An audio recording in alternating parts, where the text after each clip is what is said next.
Guys කොහමද ඕගොල්ලන්ට අද ඔයගොල්ලෝ එකතු වෙලා ඉන්නේ භෞතික විද්‍යාව ගැන කතා කරන මේ YouTube channel එකේ. අපි අද කතා කරන්න බලාපොරොත්තු වෙලා ඉන්නේ ප්‍රත්‍යාවර්ත ධාරා සහ පරිණාමක කියන්නේ මොනවද කියන එක ගැන. සාමාන්‍ය ජීවිතයේදී අපිට හම් වෙන ප්‍රත්‍යාවර්ත ධාරා ගැන පොඩි හැඳින්වීමක් කරොත් අපේ සාමාන්‍ය ජීවිතයේදී අපි නිවසේ පාවිච්චියට ගන්න ධාරා තමයි ප්‍රත්‍යාවර්ත ධාරා කියන්නේ. කියන්නේ කාලයත් එක්ක සයිනාකාර විචලනයක් දක්වන. කියන්නේ කාලයත් එක්ක වෝල්ටීයතාවයේ සයිනාකාර විචලනයක් දක්වන ධාරා සරලව ප්‍රත්‍යාවර්ත ධාරා කියලා හඳුන්වනවා. ඊට අමතරව එතකොට මොනවද මේ පරිණාමක කියන්නේ? පරිණාමක කියලා කියන්නේ ප්‍රත්‍යාවර්ත ධාරා අපට අවශ්‍ය ප්‍රමාණයට, කියන්නේ ප්‍රත්‍යාවර්ත ධාරාව අපිට එක්ක වැඩි කරගන්න නැත්නම් අඩු කරගන්න යම්කිසි ක්‍රියාවලියක් සඳහා ප්‍රත්‍යාවර්ත ධාරා අපිට අවශ්‍ය ආකාරයට වෙනස් කර ගැනීමට අපි පාවිච්චි කරන ඉතාම කුඩා සාමාන්‍ය උපකරණයක් තමයි පරිණාමක කියලා කියන්නේ. උදාහරණයක් විදිහට ගත්තොත් අපි දන්න ට්‍රාන්ස්ෆෝමර් එක විශාලත්වයේ ඉඳන් ඉතාම කුඩා තත්ත්වයට දක්වා කියන්නේ සාමාන්‍ය ෆෝන් චාර්ජරයක ඉඳන් සාමාන්‍ය විදුලිය බෙදා හැරීම් ක්‍රියාවලිය දක්වා පරිණාමක පාවිච්චි වෙනවා. ඒ වගේම ප්‍රත්‍යාවර්ත ධාරාත් ඒ වගේ තමයි. හරිද? එතකොට ප්‍රත්‍යාවර්ත ධාරා කියන්නේ මොනවද සහ පරිණාමක ගැන තමයි අද අපි ඔයගොල්ලොත් එක්ක කතා කරන්න ලැහැත් වෙලා ඉන්නේ. අපි මුලින්ම කතා කරමු මොකද්ද මේ ප්‍රත්‍යාවර්ත ධාරාවක් කියලා කියන්නේ. හරිද? ප්‍රත්‍යාවර්ත ධාරාවක් කියලා කියන්නේ කාලයත් සමග සයිනාකාර විචලනයක් දක්වන වෝල්ටීයතාවයක් ඇති. ඒ කියන්නේ මේ පැත්තට වෝල්ටේජ් එක ගත්තොත් මේ පැත්තට කාලය t ගත්තොත් මේ විදිහට සයිනාකාර විචලනයක් දක්වන එකට තමයි. මේකදී අපි විශේෂයෙන්ම කතා කරනවා අපේ නිවස් වලට ශ්‍රී ලංකාව තුළ පාවිච්චි වෙනවා 230 වෝල්ට් සහ 50 හර්ට්ස් කියන ප්‍රත්‍යාවර්ත ධාරාව. හරිද? එතකොට මේ 50 හර්ට්ස් කියලා කියන්නේ මේකේ සංඛ්‍යාතය. සංඛ්‍යාතය කියලා කියන්නේ මොකද්ද? තත්පරයකදී මේකේ දක්වන විචලන නැත්නම් සර්කල් ප්‍රමාණය. සර්කල් එකක් කියලා කියන්නේ මෙතනින් පටන් ගත්තා මෙන්න මේ වගේ ඒවා 50ක් තත්පරයකට සිද්ධ වෙනවා. හරිද? ඒක තමයි 50 හර්ට්ස් කියලා කියන්නේ. එතකොට 230 වෝල්ට් කියලා කියද්දී මෙන්න මේකෙදී අපිට සාමාන්‍යයෙන් වර්ග මධ්‍යන්න මූල වෝල්ටේජ්. ඒ කියන්නේ දැන් මේ වගේ වෙනස් වෙන වෝල්ටේජ් එකකදී. ඒ කියන්නේ දැන් මේ පැත්තට වෝල්ටේජ් එක ධන මේ පැත්තට ඍණනේ. එතකොට ධන ඍණ වේලාවකදී අපිට මෙයාගේ වෝල්ටේජ් එක මැනගන්න පොඩි ක්‍රමවේදයක් පාවිච්චි කරන්න වෙනවා. ඇයි? දැන් මේ ධන කට්ටිය මේ පැත්තේ ඉන්න අය ඔක්කොම ධනයි. මේගොල්ලෝ ඔක්කොම මේගොල්ලෝ ධනයි. ඒ වගේ මේ පැත්තේ ඉන්න අය ඍණයි. එතකොට මැක්ස් දන්න කෙනෙක් නම් දන්නවා මේගොල්ලොන්ගේ සම්පූර්ණ එකතුව ගන්න නම් මොකද වෙන්නේ? මේ පැත්ත සහ මේ පැත්ත තියෙනවා ධන, මේ පැත්ත ඍණනේ. එතකොට ඍණයි ධන එකතු කරාට පස්සේ මේකේ වෝල්ටේජ් එකක් නැති වෙලා යනවානේ. සම්පූර්ණ වෝල්ටේජ් එක අපි ගණනය කරන්න කියලා. මේ පැත්තේ තියෙන ටිකයි මේ පැත්තේ තියෙන ඔක්කොම ටික එකතු කරන් ගියාට පස්සේ මේ පැත්තට මේ පැත්ත කැපෙනවා, මේ පැත්තට ඔය පැත්ත කැපිලා වෝල්ටේජ් එකක් නැති වෙනවා. හරිද? ඒක ඇත්තටම මෙහෙම දෙයක් නෙමෙයිනේ. මේ වෝල්ටේජ් එක ඍණයි කියන්නේ ඒකට ශක්තියක් තියෙනවනේ. ඒ හින්දා මේගොල්ලෝ, ඒ කියන්නේ අපි මේ තියෙන දෙගොල්ලොම අපි වර්ග කරගන්නවා. හරිද? එතකොට ඍණ සංඛ්‍යාවක් වර්ග වුණාමත් එන්නේ ධන සංඛ්‍යාවක්, ධන සංඛ්‍යාවක් වර්ග වුණාමත් එන්නේ ධන සංඛ්‍යාවක්. ඒකේ වර්ග මූලය ගත්තා නම් අපිට මේක හොයාගන්න පුළුවන්. හරිද? අපි සාමාන්‍ය ඉතින් මේ වගේ තැනක නම් අපිට එක විදිහකට ගන්න පුළුවන්. මේක අනුකලනය පාවිච්චි කරලා මේකේ වර්ගඵලය ගණනය කරගෙන අපිට මේ වැඩේ කරගෙන යන්න පුළුවන්. රයිට්? අපි ඒක වෙන හැටි පැත්තකින් දෙමු. ඒ කියන්නේ අපි ඒක මැක්ස් පාර්ට් එකක් හින්දා අපිට තේරුම් ගැනීමේ පහසුව සඳහා වර්ග මධ්‍යන්නේ මූල වේගය කියන්නේ අපිට ලියන්න පුළුවන් මෙන්න මේ විදිහට. මෙන්න මෙතන තියෙන වෝල්ටේජ් එකට අපි VP කියලා ගත්තොත් අපේ ඇත්ත වෝල්ටේජ් එක. හරිද? සාමාන්‍ය VP එක නැත්තම් කුළු වෝල්ටීයතාවය. සිංහලෙන් කුළු වෝල්ටීයතාවය. කුළු වෝල්ටීයතාවය කියන්නේ මොකද්ද? මේ සයිනාකාර වක්‍රය තුල දක්වන උපරිම වෝල්ටීයතාවය. සයිනාකාර වක්‍රය තුල දක්වන උපරිම වෝල්ටීයතාවය. හැබැයි ඒක නෙමේ වර්ග මධ්‍යන්නේ මූල වෝල්ටේජ් එක වෙන්නේ. සාමාන්‍යයෙන් ඒක අපිට ලියන්න පුළුවන් සමීකරණය VP සමානයි මූල 2යි V කියලා.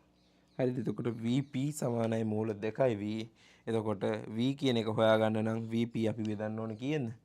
මූල 2 එහෙනම් V සමානයි VP බෙදීම මූල 2. එතකොට මූල 2කින් බෙදුවා ඊට පස්සේ මේ සයිනාකාර වක්‍රේ වර්ග මධ්‍යන්න මූල වෝල්ටේජතාවය හොයාගන්න පුළුවන්. සාමාන්‍ය අපේ නිවසට එන වෝල්ටේජතාවයන් වල V peak එක 325ක් පමණ වෙනවා. 325ක් විතර වෙනවා. හැබැයි ඇත්ත වෝල්ටේජ් එක V සමානයි 230ක් තමයි ඒ වෙලාවට වෙන්නේ. හරිද? එතකොට මම ප්‍රත්‍යවර්ත වෝල්ටේජතාවය ගැන මේක අපි ඉංග්‍රීසියෙන් හඳුන්වද්දි මේක කතා කරනවා AC කරන්ට් කියලා. ප්‍රත්‍යවර්ත වෝල්ටේජතාවයන් අපි කතා කරන්නේ AC කරන්ට් එක විදිහට. තමයි මේක තමයි ප්‍රත්‍යවර්ත වෝල්ටේජතාවය කියන්නේ. එතකොට ප්‍රත්‍යවර්ත වෝල්ටේජතාවයන් වලදී අපිට V peak එක ඒ කියන්නේ කුළු වෝල්ටේජතාවය නෙමෙයි අපි වෝල්ටේජතාවය විදිහට ගන්නෙ. මොකද මේක ප්‍රත්‍යවර්ත වෝල්ටේජතාවයක්. ඒකෙදි වෙනස් වෙන්න පුළුවන්. ඒ හින්දා අපි එකෙන් වර්ග මධ්‍යයන්ගේ මූල වෝල්ටේජතාවය තමයි ගණනය කරගන්නේ. ඒක ගණනය කරගන්න සූත්‍රය තමයි Vp සමානයි මූල 2යි V. මේක අපිට සරල ගණිත ක්‍රමයක් මගින් ගන්න පුළුවන්. හැබැයි මේ YouTube channel එක තුල ගණිතය ගැන ඕගොල්ලන්ට අවබෝධයක් ලබා දෙන්න නෙමෙයි අපි භෞතික විද්‍යාව ගැන තමයි කතා කරන්නේ. ඒකට අවශ්‍ය ඊටම සරල ගණිත ක්‍රම තමයි අපි ඉස්සරහදී කතා කරමු. ගණිත සංකල්ප ගැනත් ඉස්සරහට කතා කරමු. අද අපි කතා කරන්නේ ප්‍රත්‍යවර්ත වෝල්ටේජතාවය නිසා. එතකොට අපිට පුළුවන් Vp ඇසුරින් V ගණනය කරගන්න. එතකොට සාමාන්‍ය නිවසට එන වෝල්ටේජතාවය 230 වෝල්ට් මම උදාහරණයක් විදියට ගත්තේ. මේක ඕනම වෙලාවකදී අපිට පාවිච්චි කරන්න පුළුවන්. හරිද? හරි එහෙනම් ළමයි ප්‍රත්‍යවර්ත වෝල්ටේජතාවය ගැන මම හිතනවා ඕගොල්ලන්ට යම් කිසි අවබෝධයක් ලැබෙන්න ඇති කියලා. මොකද්ද ප්‍රත්‍යවර්ත වෝල්ටේජතාවයක් කියන්නේ කියලා. එතකොට ප්‍රත්‍යවර්ත වෝල්ටේජතාවයක් හඳුන්වන්න අපි පාවිච්චි කරනවා AC කරන්ට් කියන එක. right. අපි ඊළඟට යමු පරිණාමක වලට. හරිද? පරිණාමක කිව්වොත් අපි සාමාන්‍යයෙන් හොඳම දන්න වචනේ තමයි ට්‍රාන්ස්ෆෝමර්. හරිද? එතකොට ට්‍රාන්ස්ෆෝමර් කියන්නේ මොනවද? ප්‍රත්‍යවර්ත වෝල්ටේජතාවයන් අපිට අවශ්‍ය ආකාරයට සකසා ගන්න අපි පාවිච්චි කරන පොඩි ඉන්ස්ට්‍රුමන්ට් එකක් තමයි මේ පරිණාමක කියලා කියන්නේ. හරිද? මේ පරිණාමක හැදිලා තියෙනවා ප්‍රධාන දේවල් කීපයකින්. මෙන්න මේ විදිහට පරිණාමකවල සිදුවෙන ක්‍රියාවලිය ගැන චුම්බකත්වයත් එක්ක සම්බන්ධ වෙලා සිදුවෙන ක්‍රියාවලිය ගැන මම ඕගොල්ලන්ට දැනට ඒ ගැන පොඩි අවබෝධයක් දෙන්නම්. ඒක ගැන අපිට චුම්බක ශාස්ත්‍ර පාඩමත් එක්ක ඉගෙන ගද්දි ඒක හරියටම පැහැදිලි කරගන්න පුළුවන් මේ ක්‍රියාවලිය කියන්නේ මෙහෙම වෙන්නේ කොහොමද කියන එක. හැබැයි මම ඔයාලට වෙන දේ කියන්නම්. ඒක තුලින් අපිට අපේ දැන් මේ ඉලෙක්ට්‍රොනික විද්‍යා පාඩම් මාලාව YouTube channel එකේ යනවා. එතකොට ඒකට අවශ්‍ය කරන දැනුම මේකෙන් ලබා ගන්න පුළුවන්. අවශ්‍ය ගණනය කිරීම ටික කරගන්න. හරිද? right. පරිණාමක ගත්තට පස්සේ පරිණාමක වල මෙහෙම තියෙනවා ප්‍රයිමරි කොයිල් එක සහ සෙකන්ඩරි කොයිල් එක. ඒ කියන්නේ ප්‍රාථමික දඟරය සහ ද්විතීක දඟරය කියලා. හරිද? අපිට අවශ්‍ය කරන අපිට දැන් තියෙන වෝල්ටේජතාවය අපි සපයන්නේ ප්‍රාථමික දඟරයට. එතකොට ද්විතීක දඟරයෙන් තමයි අපිට අවශ්‍ය වෝල්ටේජතාවය ජනනය කරගන්නේ. මෙතනට R L කියලා දාමු. මේ අපේ මොන හරි උපකරණයට අවශ්‍ය වෝල්ටේජතාවය දැන් අපි ගණනය කරගන්න ලැහැත්ති වෙන්නේ. හරිද? එතකොට මේකට ප්‍රයිමරි කොයිල් එක කියනවා. මේකට සෙකන්ඩරි කොයිල් එක කියලා කියනවා. මේකේ තියෙන පොටවල් ගන්න අපි N1 කිව්වොත් මේකේ තියෙන පොටවල් ගන්න අපි N2 කියලා කියමු. එතකොට මේ හරහා ගලන ධාරාව I නම් I1 නම් මේ හරහා ගලන ධාරාව I2 කියලා අපි ගමු. මේක හඳුන්වා ගැනීම පහසුයි. එතකොට සාමාන්‍යයෙන් ට්‍රාන්ස්ෆෝමර් එක ඇතුලේ තියෙන්නේ මේ වගේ කොයිල් දෙකක් තියෙනවා. එතකොට මේ දෙක හරහා මෙන්න මේ විදිහට සම්බන්ධ කරපු මෘදු යකඩ වලින් සම්බන්ධ කරපු එකක් තියෙනවා. right. මේකෙදි සිද්ධ වෙන්නේ මෙන්න මේ වගේ දෙයක්. අපි දන්නවා සාමාන්‍ය කම්බි දඟරයක් කරහා ධාරාවක් ගමන් කරද්දී ඒ හරහා චුම්බක ක්ෂේත්‍රයක් ඇති වෙනවා. මේ ධාරාව මේ අතර ගමන් කරද්දී චුම්බක ක්ෂේත්‍රයක් ඇති වෙනවා. එතකොට මේ චුම්බක ක්ෂේත්‍රයක් ඇතිවීම හින්දා ඒ චුම්බක ක්ෂේත්‍රය මේ කම්බි දඟරය හරහත් ක්‍රියාත්මක වෙන්න පටන් ගන්නවා. එතකොට මේ කම්බි දඟරය හරහා චුම්බක ක්ෂේත්‍රයක් දැන් ඇයි මෙතන ප්‍රත්‍යවර්ත ධාරාවක් නෙවන්නේ. එතකොට මෙතන ක්‍රියාත්මක වෙන්නේ වෙනස් වෙන චුම්බක ක්ෂේත්‍රයක්. චුම්බක ක්ෂේත්‍රයේ වෙනස් වෙමින් මේ සන්නායක කම්බියේ සන්නායකයක් කරහා වෙනස් වෙන චුම්බක ක්ෂේත්‍රයක් තිබ්බොත් මොකද වෙන්නේ? ඒ පැත්තට ධාරාවක් ජනනය වෙනවා.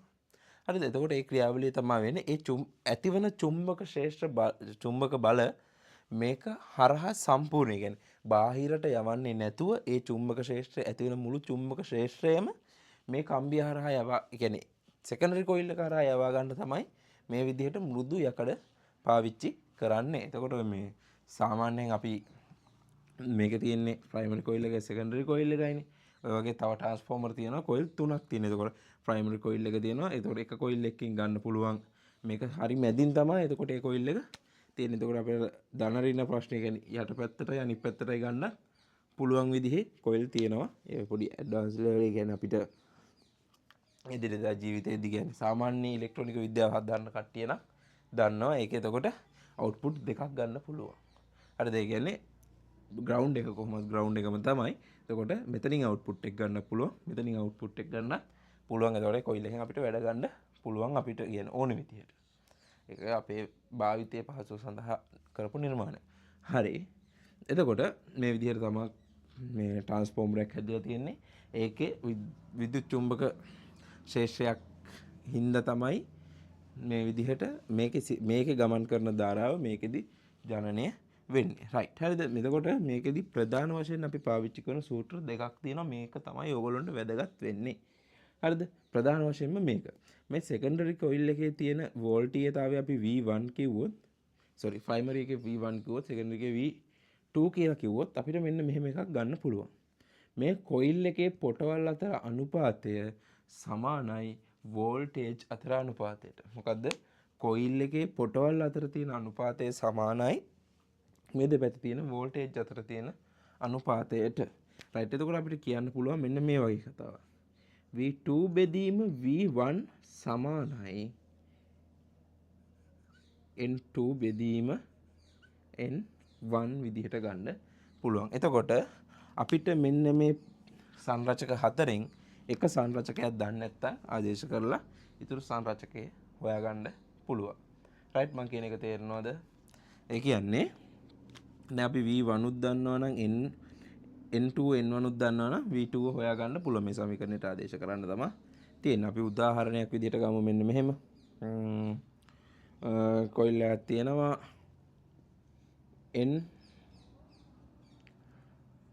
N2 සමානයි 10යි.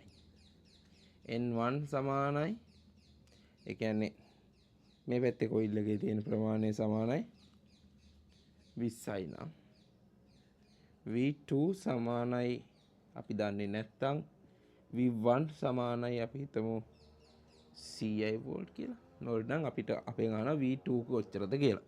හරිම සරලයි. එතකොට අපිට කරන්න තියෙන්නේ V2 අපි දන්නේ A2 බෙදීම V1 කීයද?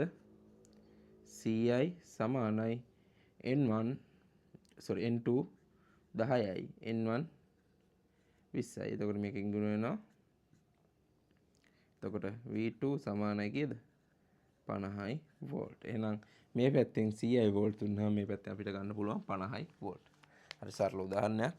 එතකොට මේ විදිහට අපිට පුළුවන් මෙයාලගේ වෝල්ටීයතාවයන් සහ පොටවල් ගණනක් අපි දෙපැත්තේ වෝල්ටීයතාවය දන්නව නම් ඕනනම් පොටවල් ගණන ඕනම දෙයක් ගණනය කරගන්න පුළුවන්.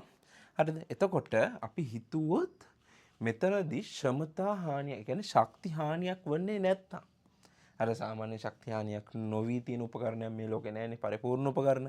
හරිද? හැබැයි ශක්ති හානියක් වෙනවා. හැබැයි අපි ගණනය කිරීම වලදී අපි හිතනවා ශක්ති හානියක් වෙන්නේ නැත්නම් පරිපූර්ණයි නම් ශක්ති හානියක් වෙන්නේ නැත්නම් අපිට ශ්‍රමතාවය දෙපැත්තම ශ්‍රමතාවය සමානයි කියලා කියන්න පුළුවන්. රයිට්. ශ්‍රමතාවය කියන්නේ P නේ. P සමානයි අපි දන්නවා V I. මේ සමීකරණ මොනවද කියලා අහන්න එපා. P සමානයි V I කියන්නේ මොකද්ද? ශ්‍රමතාවයේ සමීකරණය. මේවා අපි ඉගෙන ගන්න ධාරා විද්‍යුතය පාඩම් මාලාවේදී A level ළමයි. හරිද?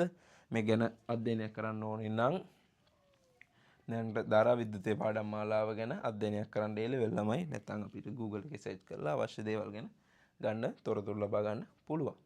හරිද? එතකොට මේක තමයි අපි ශ්‍රමතාවයේ මයින්නේ. හරිද? සාමාන්‍ය යාන්ත්‍රික ක්‍රියාවලියක ශ්‍රමතාවයේ මයින විදිහට නෙමෙයි විද්‍යුත් ක්‍රියාවලියක ශ්‍රමතාවයේ මයින. එතකොට P සමානයි VI සමීකරණයෙන් අපිට පුළුවන් මේ පැත්තේ තියෙන ශ්‍රමතාවය කියන්නේ තප්පරයකදී කියන්නේ තප්පරයක ජනිත වෙන ශක්තිය කොච්චරද කියන එක තමයි ශ්‍රමතාවය කියලා කියන්නේ. රයිට්. එතකොට මේ පැත්තේ තියෙන ශ්‍රමතාවය අපිට ලියා ගන්න පුළුවන් කොහොමද? ශ්‍රමතාවය ලියන්න පුළුවන් මේ පැත්තේ තියෙන වෝල්ටේජ් එක V1 කරන්ට් එක I1 සමානයි නම් ශමතා හානියක් වෙන්නේ නැත්තම් මේ පැත්තේ තප්පරයකදී තිබ්බ ශක්තියම මේ පැත්තේදී තියෙන්න ඕනේ. කියන්නේ මේ පැත්තෙන් නිකුත් වෙච්ච ශක්තියම මේ පැත්තෙන් ජනිත වෙන්න ඕනේ. මේ පැත්තේ හානි වෙන ශක්තිය සම්පූර්ණයෙන්ම මේ පැත්තෙන් මතුවෙන්න ඕනේ. සාමාන්‍ය එහෙම දේවල් වෙන්නේ නැහැ. එහෙම පරිපූර්ණ දේවල් නැහැ. හැබැයි අපි හිතලානේ මේක හදන්නේ. එහෙනම් V1 සමානයි I1 නම් මේ පැත්ත වෙලිය එකේ V2 I2 කියලා. right. එහෙනම් V1 I1 සමානයි V2 I2. අපිට ඔක සාමාන්‍ය පහසු කරගන්න පුළුවන් මෙන්න මේ විදිහට. I1 බෙදීම I2 සමානයි V2 බෙදීම V1 විදිහට. ඔන්න ඔය සමීකරණ දෙක තමයි අපි පරිණාමකවලදී විශේෂයෙන්ම පාවිච්චි කරන්නේ. හරි එහෙනම් ළමයි අද ඔයගොල්ලන්ට පොඩි වීඩියෝ එකක් අරගෙන ආවේ පරිණාමක සහ ප්‍රත්‍යවර්ත ධාරා කියන්නේ මොනවද කියන එක ගැන හැඳින්වීමක් කරලා දෙන්න.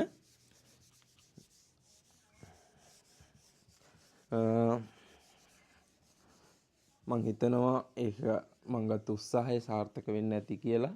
දැන් අපේ A level පන්තියේ ඒ කියන්නේ YouTube එක හරහා A level ඉලෙක්ට්‍රොනික විද්‍යාව පාඩම් මාලාව අපි කරගෙන යනවා. ඒ අතරතුර ඒකට අවශ්‍ය වෙන පොඩි කෑලි තමයි මේ පොඩි වීඩියෝ විදිහට ඔයගොල්ලන්ට අරගෙන එන්නේ. එහෙනම් ඔයගොල්ලන්ට සුබ දවසක්. ඔයගොල්ලෝ වැඩ ටික කරගෙන යන්න.